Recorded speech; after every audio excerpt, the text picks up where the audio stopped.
Cloudcast Media presents from the massive studios in Raleigh, North Carolina. This is the Cloudcast with Aaron Delp and Brian Gracely, bringing you the best of cloud computing from around the world.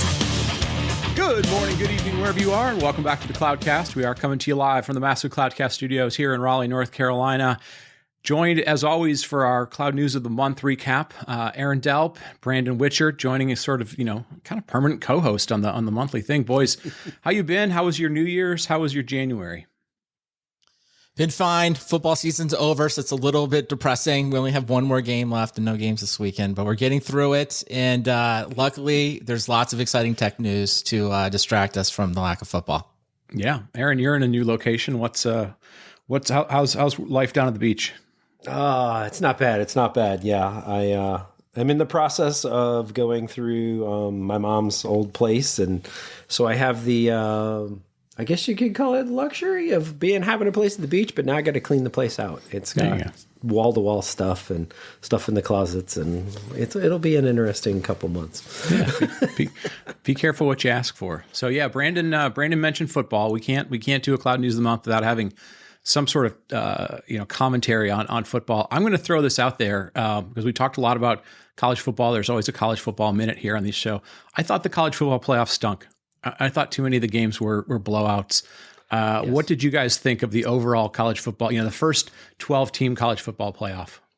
Well, I just have to go the other way. I mean, just to be controversial, more football is better. Football, it's like pizza. More pizza is always better. I love football. I love college football. I love watching it. I understand the first round games weren't as fun.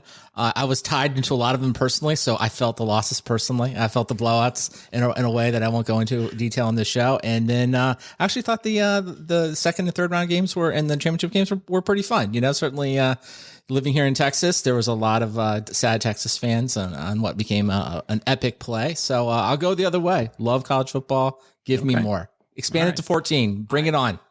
I feel like there is lessons to be learned with all of this. Right. It was a good first attempt, but I'm a little bit. I think it's great, and I like where they're going longer term, but I think it could have been done a lot better. Yeah, especially all right. We're on both sides of the spectrum and one in the middle, so we're quite the show in terms of that's right. In terms of hot takes. Well, they say there's an old saying that March comes in like a lion and goes out like a lamb. January kind of did the opposite. It came in like a lamb and seems to be going out like a lion. Guys, where do you want to start? Do we start on the AI side where all the news was, or do we sort of hold that towards the end?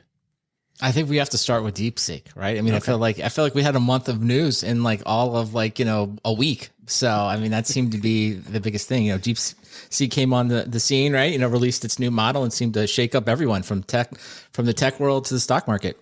Yeah, for anybody, like, none of us live in Silicon Valley, but I feel like every single person who is even closely related, or near Silicon Valley, from VCs to people in tech to grandmothers to stock market, just utterly freaked out when DeepSeek came out. What part of it was most interesting to you? I think for me, it was just the possibility that sort of this economic model that we've been talking about for, I don't know, a year and a half, 2 years around generative AI, where everything was just, you can't throw enough money and enough resources at that, seems to sort of flip on its head. But what other parts were interesting to you? Well, I thought the part I thought was good was, I guess, two parts. One, it is sort of like many of us have talked about it. Like, what if it got a lot cheaper? What would happen, right? And so that's sort of like somewhat predictable and somewhat interesting. But then I almost like the meta commentary has been more fun for me to watch. It's sort of like, the rules I've been kind of thinking about is like, one, no one knows anything. And by that, I just mean the implications of this are really unknown. Exactly what does it mean, and how is it's going to play out over time. And a lot of people think they know. And then two, it's been fun to, if you will, see the confirmation bias throughout the industry. It's like wherever you were doing before, then you say DeepSeek and you see it makes what we're doing before even better. Like if you were building the models and paying people to build the foundation models, you're like, see how important they are? We need foundation models like this because this is the only way to do it. And if you didn't build the foundation model and you didn't invest, you'd say, see, it made sense for us to wait. We didn't waste all of that money. And now we're poised to, if you will, take the market by storm. And of course, like no one really knows. Like I don't know exactly how it will play out. There's going to be a lot of that over the next probably month. And I'm sure in February we'll talk about it, and probably in March we'll talk about it. So I think that's fun. And then I just kind of believe, just for like the users, I'm just talking about, like, if you don't invest in these models and you're not working in a company building of these models, I think generally it was a good week for most of us, because it just means if AI is going to produce greater apps, or it's going to help your life a lot, your life in any way, it's got a lot cheaper, right? That's for sure. You're going to see more of that quicker. So I kind of feel like, well, if I'm not a venture capitalist. I didn't like give anyone $1 billion. I don't have to like sleep at night worried about that. So like, to me, it's just like, we're going to get more stuff, and now we've got more models to play with. So I think I'm very optimistic, and I love the Palace intrigue. And of course, it's going to play out over the next, weeks, months, years to see what happens. What's your take, Aaron? No, I think so. Here's the thing. The press love to play it as US versus China. But I think and of course, mainstream press, they fundamentally missed what is really going on here. What's really going on is, I kind of consider this almost like phase 2 in the next architectures. Because, all of the big models was transformer architecture, and then you had like Mamba architecture coming along, and ways to optimize them. There's a bunch of open source papers, and hey, if we do this and we do this and we do this. Well, what did DeepSeek ultimately do?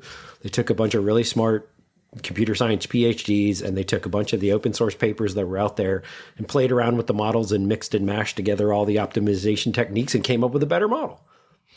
I mean, and so at the end of the day, like they basically did what a lot of folks in open source do, like took a lot of things that are out there and, swizzled it in a different way. And now we have a new way to do it going forward that, hey, might be more cost effective. So for me, it's almost like phase 2, right? Because there's going to be probably a whole set of American startups now that are going to take this architecture and go build their models off this architecture.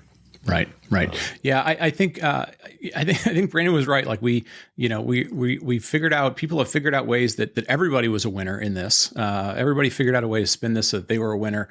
I think there's a lot of sort of interesting nuances that are starting to come out of this. Like, it seems like, as best people can kind of piece together, they seem to have done a lot of their work kind of piggybacking on top of, or standing on sort of the Llama model, which was open source, but not completely open source. Like, it seems to me that they built on the Llama model and then changed the license that they used in terms of distributing, which you're really kind of not supposed to do. And so I think the other kind of interesting part about this is the number of people who are kind of pointing fingers now at, like, well, you did it right, but you kind of broke the rules, but you built on this model, but you didn't really attribute it the right way. And OpenAI is like, well, you stole our data. Thank you to the Wiz for finding that out. We now actually know what the Wiz does. They're out finding stuff. They're sleuths.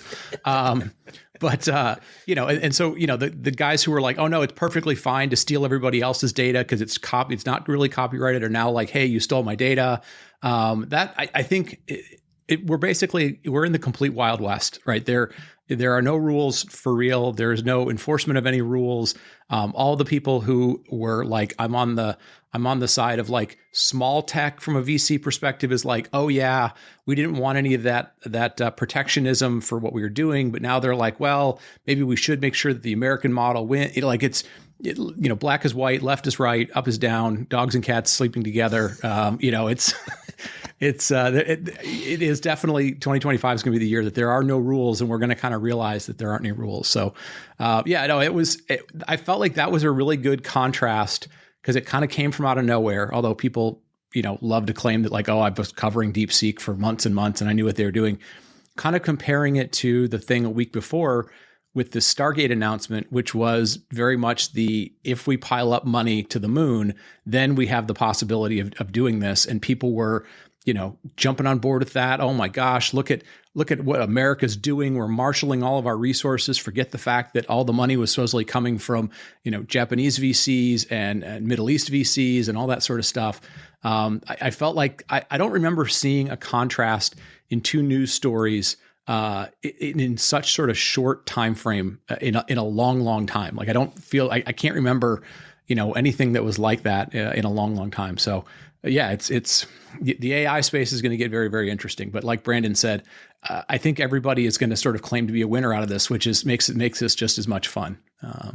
Yeah, and to your point, like those two stories, I think the fact they were kind of paired up again unintentionally, it's like they just couldn't be more different, right? Because Stargate is sort of announcing they're going to raise $500 billion, led by SoftBank, which probably means like sovereign wealth funds, which is like it's an impossibly hard number to like just conceptualize. You're like, why not just say $1 trillion? Like, it's just like so much money. It's insane. But like, then there's lots of speculation of like, well, they don't really have any of this money. They're really just announcing like a way to invest, right? It's sort of like, we're open for business. Give us your money. So there's just kind of all this huge number, smoke and mirrors, nothing tangible. And then later in the week, it's like, turns out we replicated everything. Go to deepseek.com. Try it out. Like, it's just immediately you can use it today. And it's just like that contrast is like jolting. Right. And it's like, and I think that's why it's hard. That's kind of why I say like, no one really knows what's going on. On one side, they're like, we need 500 billion or we won't even compete. On the other side, it's like, we've already done it. You can use it right now. And then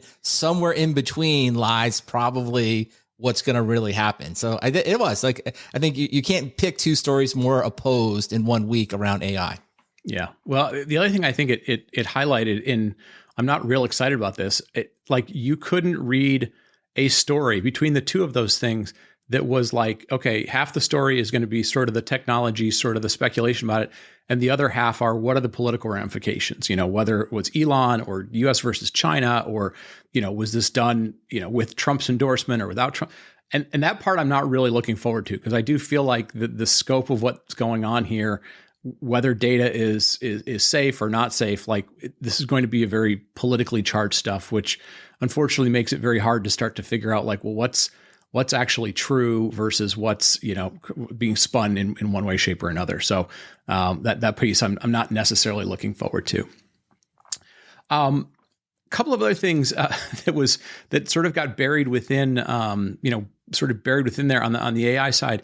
ChatGPT launched ChatGPT Gov for government agencies. So similar to like GovCloud that AWS launched, or Azure's launched, and so on and so forth, which really were very much like, well, we've kind of built you your own private cloud, if you will, and there's lots of certifications that are needed, FedRAMP and different stuff.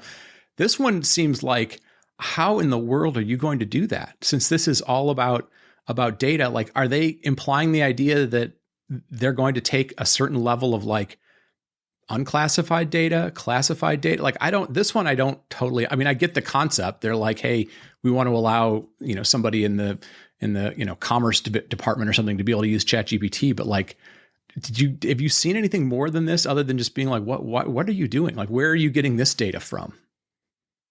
Yeah, I don't know. I mean, I think you asked all the right questions. My immediate thought was AWS when they built like the whole government cloud. But you're right. I mean, it's one of these things where it's like, without being involved in the implementation, because I got to think it's not like, the government, like anyone, because it's usually, right, there's usually the government stuff and then there's the DoD stuff, right? That's usually even separate. So I don't know. I can't imagine, they just sort of like rolled it out. Although, I say this, who knows, right? Maybe anything is possible now, but like, I'd be surprised if they just rolled it out, was like, all right, everyone in the government, any department, just go at it. I think it's probably more, there's probably some guardrails around, like, if you're going to do it, here's how you need to do it. And then I assume on the back end, right, they've got some super, special security / at least defense of people getting that information, to like what you were saying before, so that someone can't just like, go figure out all the prompts like they did for DeepSeek in like a matter of a week. Yeah.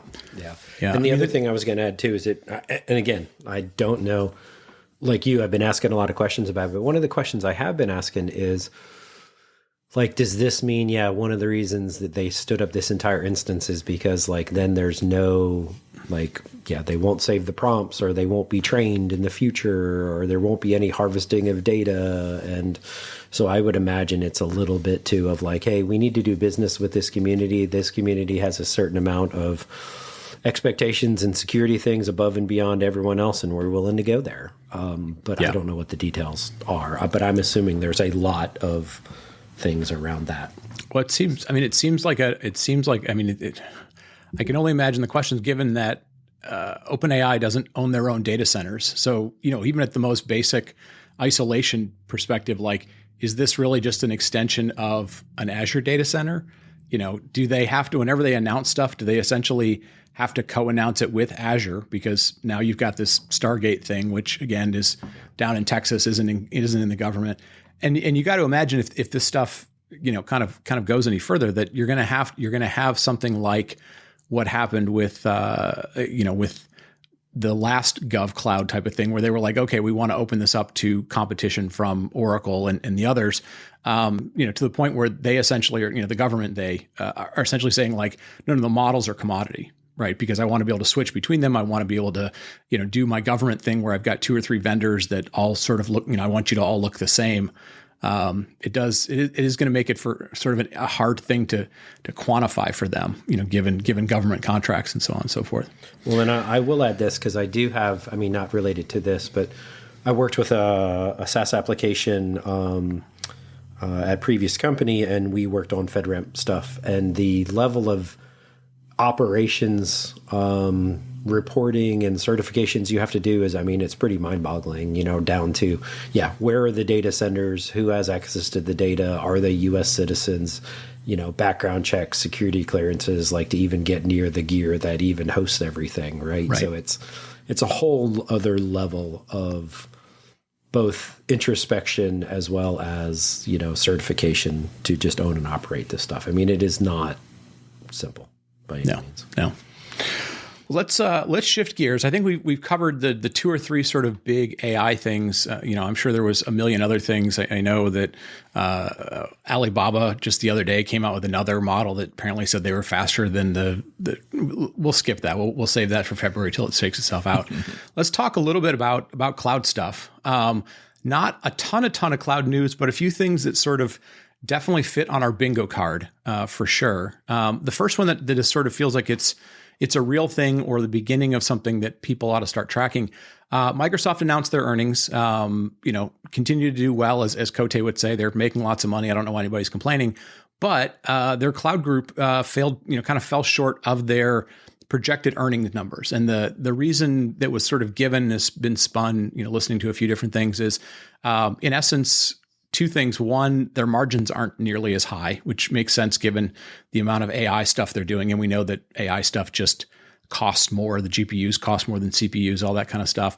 But it feels like Microsoft kind of over-indexed themselves on trying to sell AI to like small and medium businesses as opposed to enterprises, kind of pushing down into their channel partners. And the small, medium folks were sort of like, it's not really for me.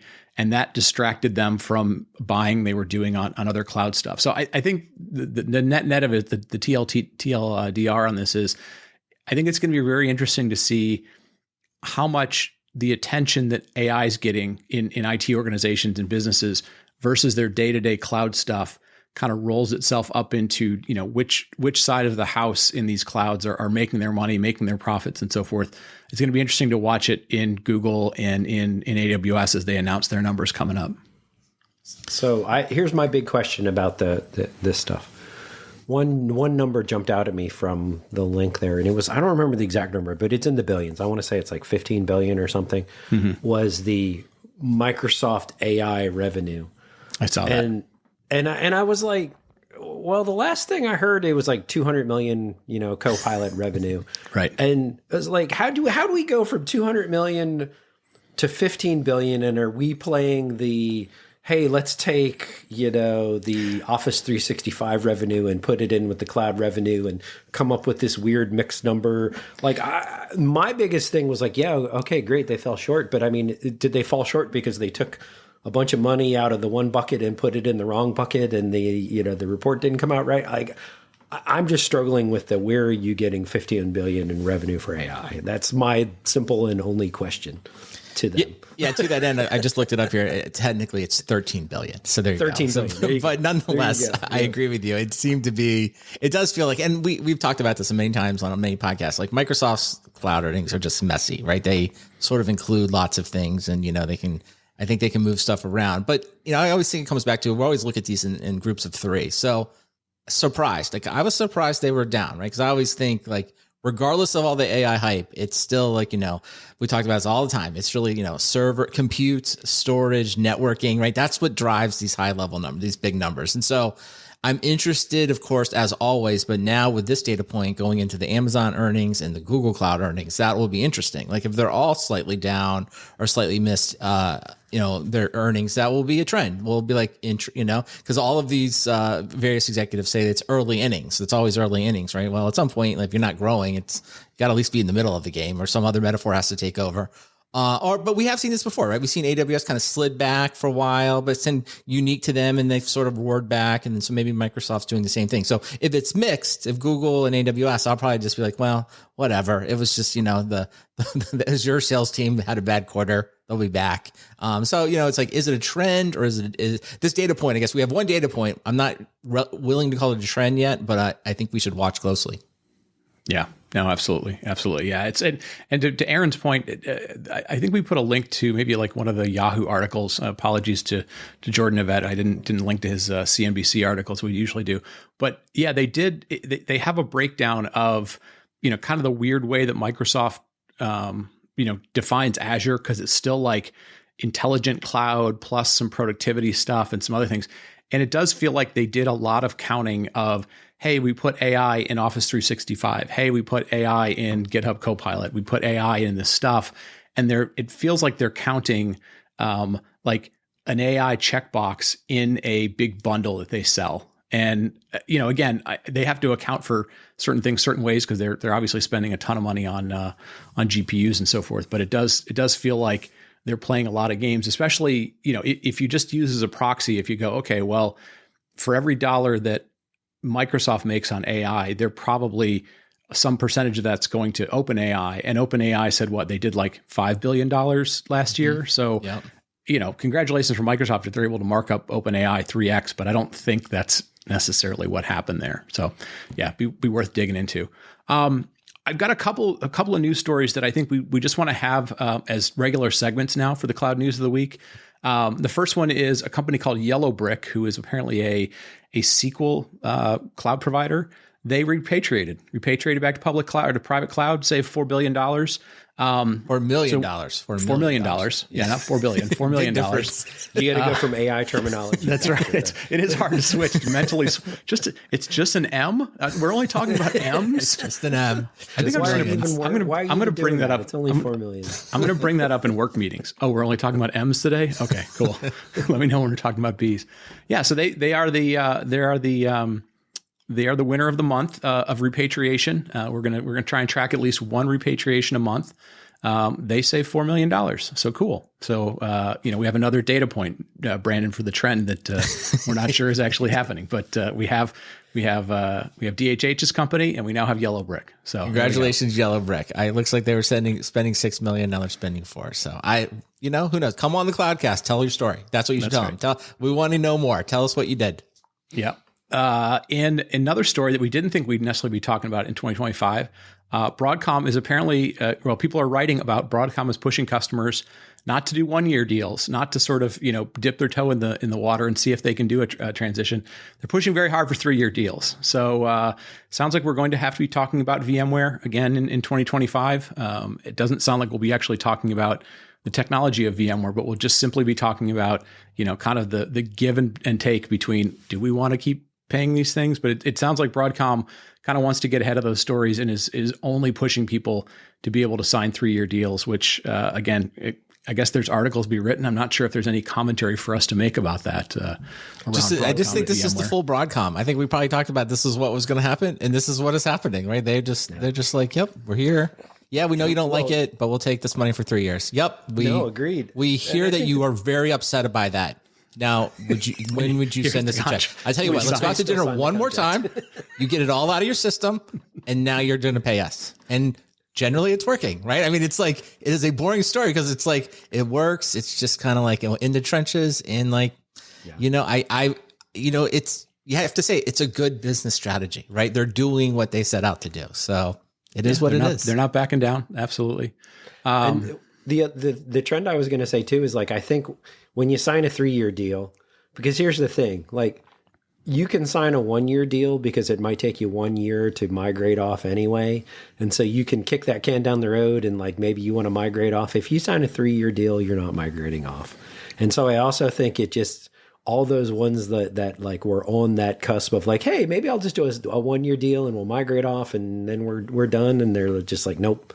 No 1-year deals, man. It's 3 years. We're locking you in. It's ELA, baby. Once you get into, I mean, it's 3 to 5 years. Those are what all those sales reps want. 3 to 5 years ELAs. You get them locked in, and then you just keep it going for as long as you can. So yeah, makes sense. We might need a reality show between the NVIDIA product managers who don't really have anything to do, and the VMware product managers who definitely don't have any new features they have to commit to, because this is all gravy train at this point, right? There's no way they're putting any more capabilities into those products. I think so, but I think the NVIDIA people are I don't know if they're happier. They're a lot more richer, is my guess, right? They're sort of like, yeah, we're just like, we have a lot. Well, we're really, really rich. The Broadcom people are probably like, we have good jobs. I think, there's probably a different way that they would answer those questions.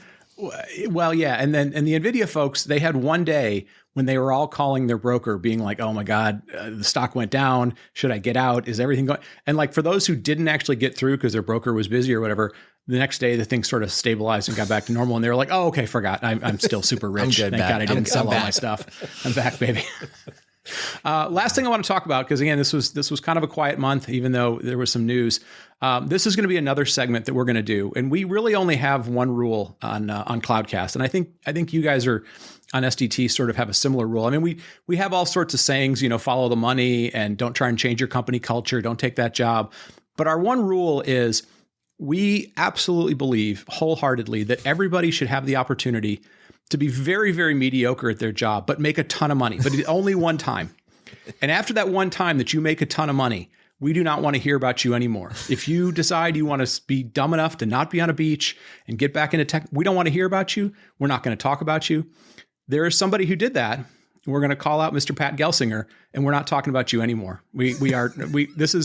I'm putting a stake in the ground. He is our January winner of the we're not talking about you anymore. You had a chance to make all your money, and for some reason you think, even though you were incredibly mediocre at Intel, brought down their stock price by 50%, we are no longer listening to anything you have to say about the industry. And if you have failed that, if you have not taken the money and gone to the beach, we're going to highlight you one time and we're never talking about you again. So I'm hoping this is going to be a recurring theme. I think that will be. But Mr. Gelsinger decided he needed to say something, and we don't care. We really love it. You have to come up with a name for this. Like it's like a banishment list, like a reverse Hall of Fame. You made it in. You're out, baby. We're not going to talk about you ever again. Yeah, we only have one rule. When you make that huge amount of money, and by the way, you made it doing something that was really mediocre, right? You fired you fired 15,000 people.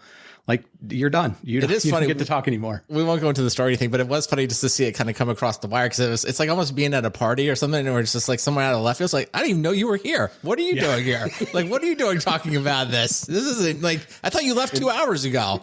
So it was kind of funny to see it show up. So, and not just that, but I mean, shows up with a new company. It's like the equivalent of showing up with like the new girlfriend in the corner kind of thing of like, wait a second, what, you're here and you're what are you doing? Like, that's right. That's right. So if you care what the article was, or if you care what the news was, the article, there is a link in the show notes, but he is going into our Hall of Fame of, he achieved something. Congratulations.